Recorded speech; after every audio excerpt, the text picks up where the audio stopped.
The Prince by Niccolo Machiavelli.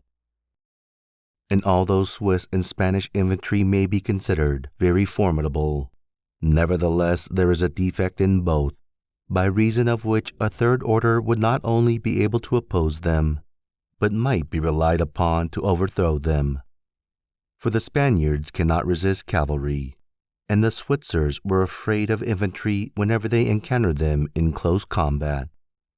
Owing to this, as has been and may again be seen, the Spaniards are unable to resist French cavalry, and the Switzers are overthrown by Spanish infantry.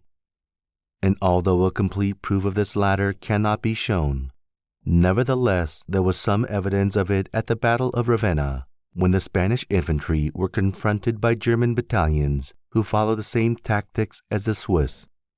When the Spaniards, by agility of body and with the aid of their shields, got in under the pikes of the Germans and stood out of danger, able to attack, while the Germans stood helpless, and, if the cavalry had not dashed up, all would have been over with them.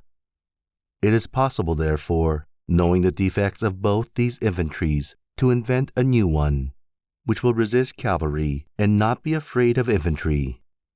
This need not create a new order of arms, but a variation upon the old. And these are the kind of improvements which confer reputation and power upon a new prince. This opportunity, therefore, ought not to be allowed to pass for letting Italy at last see her liberator appear. Nor can one express the love with which he would be received in all those provinces which have suffered so much from these foreign scourings, with what thirst for revenge, with what stubborn faith, with what devotion, with what tears. What door would be closed to him? Who would refuse obedience to him?